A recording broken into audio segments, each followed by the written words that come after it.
Welcome, sweet friends, to the channel Frugal Money Saver. My name is Emmy and my husband is Paul. We're so happy you have joined us today.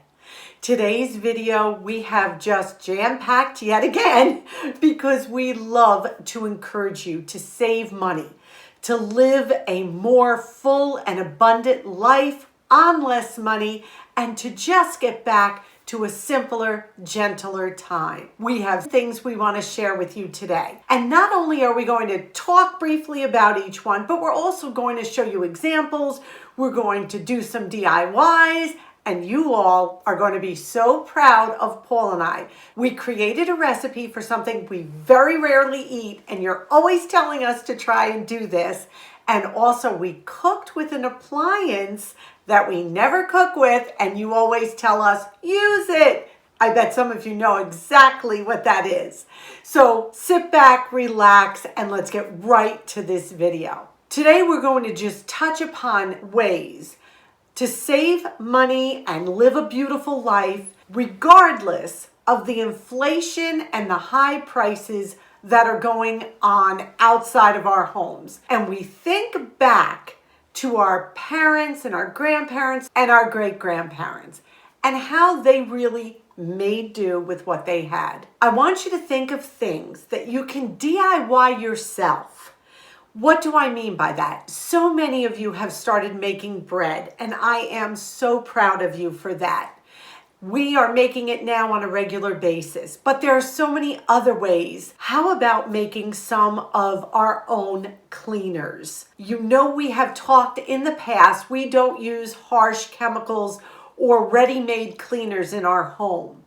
And today we want to show you a wonderful orange vinegar cleaner that you can use as an all-purpose cleaner in your bathroom, on your stove. Let's turn the camera around and show you how to make some DIY orange vinegar cleaner. One of the cleaners we make, and this is an all-purpose cleaner, is orange vinegar. So what we do is I just take a clean glass jar, and as we eat oranges, I take the rinds and I put them in the freezer. Now just take your jar and fill them up with the orange rind. You do want to make sure there's no fruit left on the rind because that will just make it super sticky, and that's not what we're looking for. Then you're going to take some plain distilled white vinegar, pour it over those orange peels so they're immersed in the vinegar. We take a lid, put it on, and then what you're going to do is take this jar and set it in a cabinet, a dark cabinet, and let it sit for 2 weeks. Now, I would mark on it, it's not for consumption. This is not to eat. This is for cleaning purposes only. After the 2 weeks, the vinegar is then going to be infused with the oils from the oranges. After the 2 weeks, you will strain the orange peels out of the vinegar. After that sits for the 2 weeks and you strain it, get yourself a clean spray bottle. And you can get these at the dollar store for $1.25. And you're going to do half vinegar solution and half water. I really do not advise you using straight vinegar. Cut it 50% with water. And then you're going to just use it as you would a spray cleaner. We use it in the bathroom. We use it on the top of our stove. You're not going to want to use this on marble, on granite, or on wood because vinegar is acidic. This is a great frugal tip on how to cut out some of those harsh chemicals that we buy to clean our homes with. The oils that are released from the rind of that orange, just infuse that vinegar with this bright citrus smell. It makes a wonderful, easy, inexpensive frugal cleaner. Another DIY that I've been starting to do that I love is just make some simple sugar hand scrub.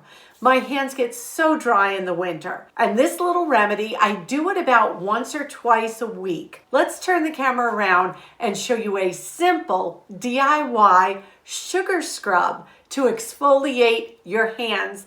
This is another use what you have homemade. I guess you could call it a little beauty hint. I take about a half a teaspoon of plain white sugar, couple drops of olive oil, or any good quality oil. You could use coconut oil. That would be wonderful as well. And then I just take a little tiny bit of a fragranced hand cream. I'm going to use a little Christmas cocoa and mint. A tiny drop in there. And that's really for fragrance. And I'm just going to give this a good mix. Follow me into the other room. The first thing I do is I just wet my hands with some warm water. And then I take our sugar scrub mixture and I just rub it all over my hands. And you can even use it on the bottom of your feet to keep your feet really soft, the heels. And as you're doing this, you can just feel the sugar exfoliating your skin. After however long you'd like to do it, just rinse it with some warm water. And oh my goodness, they feel so soft and so wonderful. That is such a wonderful little indulgence to do for yourself. Number 2, we are in the middle of a no-spend January. So basically, if it is not a necessity like food or medicine or bills, we need to use what we already have. And that is the second tip we want to give you. Use what you already have in the home. Perfect example. I love to use mechanical pencils. I love the way they erase. I love that you just give it a click and the point comes out and you can write. Well, my last one was finished. That is not a necessity, so I couldn't go out and buy it. So I'm like, I need a pencil. Paul, I need a pencil. Well, guess what we found? In one of our drawers upstairs, there was a couple of Ticonderoga number 2 pencils. Good old-fashioned pencils. They actually even had a point on them. Guess what? I have been using this and it has worked wonderfully. We automatically think, okay, well, let's just go buy more mechanical pencils or let's just go buy more of whatever it is that we have used up. But look around your home and see what you can find that you have already. And what can you sub out one thing for another? Another thing that we have been doing is been going through our DVDs. I know probably so many of you have DVDs that you never look at or haven't watched in years. Another thing we do is to create a special movie night using what we have in the home, snacks, drinks, movies, and just create a special date night at home. A friend of ours gave us a dozen hot cocoa bombs for Christmas that she handmade herself. Add to our movie night and use what we have. We're going to pick one of these.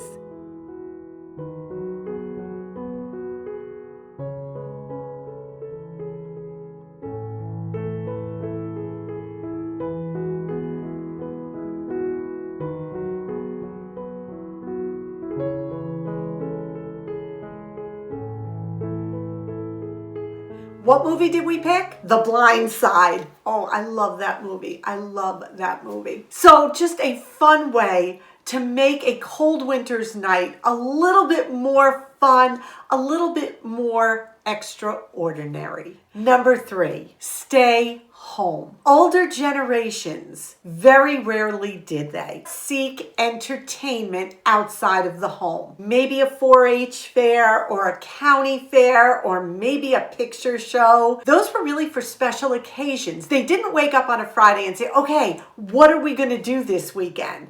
All right, well, Friday we'll go to a movie, Saturday we'll go shopping. No, they were content at home. I am always encouraging you to do the same. To be content at home, we have to create a space that makes us feel warm, cozy, welcomed, especially this time of year. I'm going to take you upstairs to our music room. Our music room is an area where we sit to just kind of decompress. We try to surround ourselves with things that keep us cozy and comfy in this room. We've got pillows, we've got a blanket, we've got Paul's guitars.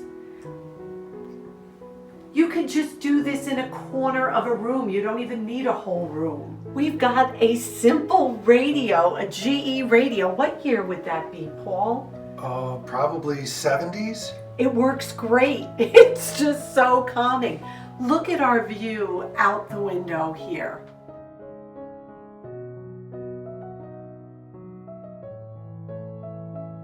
And this is the view from the other window.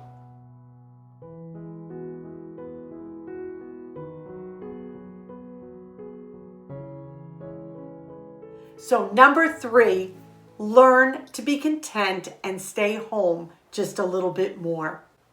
Number 4, I want you to think about something you love doing outside the home and recreate it inside the home. Let me give you an example.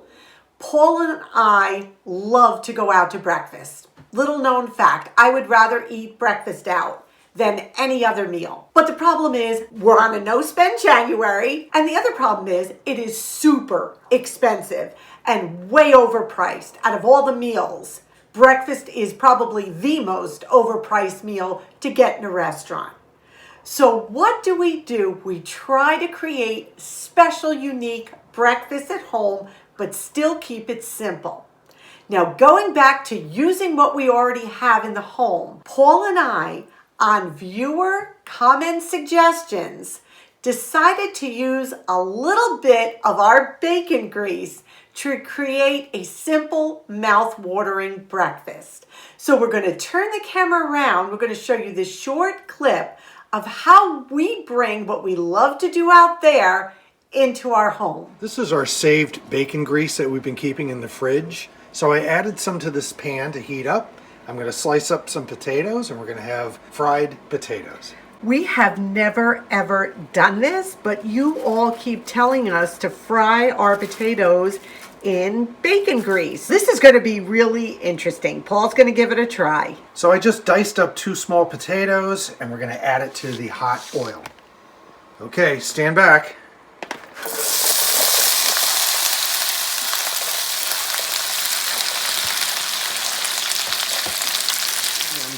So I got the heat on medium, and we're just going to let them cook up on one side, and then we're going to give them a flip, let them cook up on another, and just get them nice brown and crispy.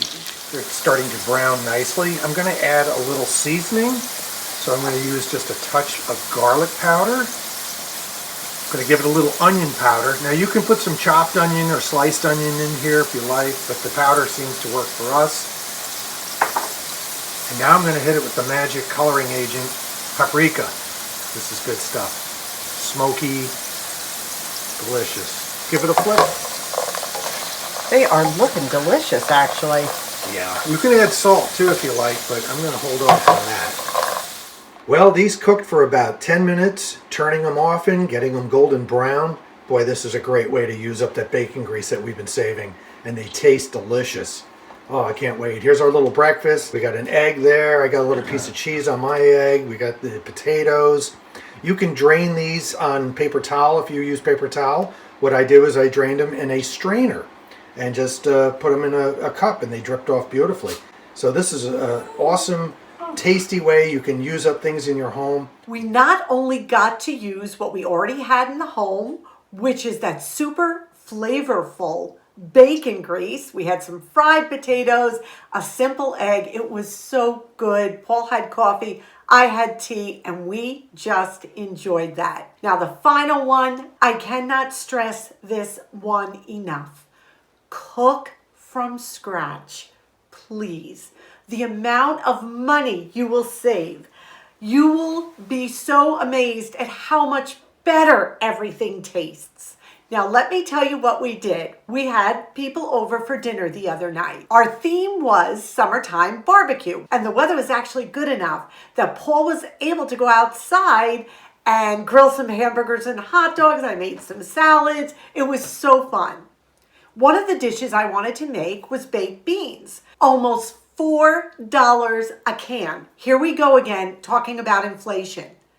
I said to Paul, I will not do that. We are going to make homemade baked beans in the InstaPot, or some people call them barbecue beans. So what I have here is a pound of dry navy beans, organic actually, that we bought on clearance at Stop and Shop a while ago. So what I did was I just rinsed them and I went through them to make sure there's no stones or anything in it. We're going to add 8 cups of water. And I'm adding a half a teaspoon of salt, but the recipe did call for a full teaspoon. Gonna put my lid on, pressure cook, and I am gonna put it on for 20 minutes. Make sure your valve is closed, which mine is. We'll come back when it's done. The timer just went off on the InstaPot. Now we are going to natural release it for 20 minutes. So that means we're not going to let the steam out. We're going to let it sit for 20 minutes. So it's been 20 minutes. Now I'm going to manually release it. The button dropped, the little silver button, so now we can open it. So now I just turned the InstaPot off. I'm going to take my beans out carefully. It's extremely hot. And I'm going to run them under cold water and drain them. Now we're going to make the sauce that is going to make our barbecued baked beans. So I'm going to put a half a cup of ketchup. I always make our own barbecue type sauce. I'm putting a half a cup of maple syrup. We like our baked beans, barbecue beans sweet, so you can adjust this to your taste. And I'm adding a 1/4 cup of molasses. We're going to add 2 cups of water to this and just a squirt of mustard. Now I do have a 1/4 cup of brown sugar standing by. Now you know me, I don't cook with a lot of sugar. But we are not fans of beans, but we do like baked beans. And I want to make them so that we enjoy them. And the company coming loves them sweet as well. But again, you adjust them to your taste. I'm going to give this a taste right now. Oh yeah, that's good. And I'm also going to be adding 3 pieces of cooked bacon. I'm going to leave them whole. The recipe did say to fry the bacon in the InstaPot. But I read through the reviews and so many people said they got the burn notice after they had cooked the bacon in the InstaPot and then put the rest of the ingredients in. So I figured I would just cook the bacon separately. So I did wash my InstaPot to make sure there was nothing on there that would burn. And I also drained my beans and then rinsed them with cold water. Now I'm adding them back to the InstaPot. Our sauce, pour it right in with the bacon. I'm going to scrape this bowl really well. Now I'm going to give them a good mix. I'm going to put the cover back on. We're going to lock it. Make sure our steam valve is closed. And we're going to pressure cook it for another 30 minutes. It naturally released for 20 minutes. Now we're just going to continue manually to release it. There shouldn't be too much in there though. And it dropped. So now we can open it. Let's see how it looks. Be careful. Remember, open it away from you because that steam is still in there and it is hot. Ooh, that looks good. Oh, wow. Look at this. After this cooled, it thickened beautifully. What a recipe. Look at this. The bacon broke down. You can see a piece right there. It dispersed beautifully. I served these to my guests last night. Oh my goodness. One took an entire container home with them. They loved them so much. This was a total frugal win. Needless to say, you win. You win, those of you who have told us to keep using the InstaPot. The beans were amazing. I don't think I will ever buy another can of baked beans. You encourage us as much as we hope we encourage you. Today's question of the day: what have you all implemented in the form of DIY, which is do it yourself? What have you all started doing yourselves? I gave you a couple examples, but there are thousands out there. Please share that with us, because it will not only help us save money and encourage us, but our viewers as well. And this channel is all about community. So go ahead, leave a comment telling us what you have been DIYing lately. We thank you so much for spending this time with us. We ask that you please give this video a big thumbs up. It just helps others out there in YouTube land know we have a channel, and we appreciate when you spread the word, you spread our videos, and give us a big thumbs up. So thank you. We also ask that you subscribe, become part of our family. Come on in. We would love to have you join us. We ask you to be well. We ask you to stay safe. And above all, we wish you blessings. Until our next video, may God bless you.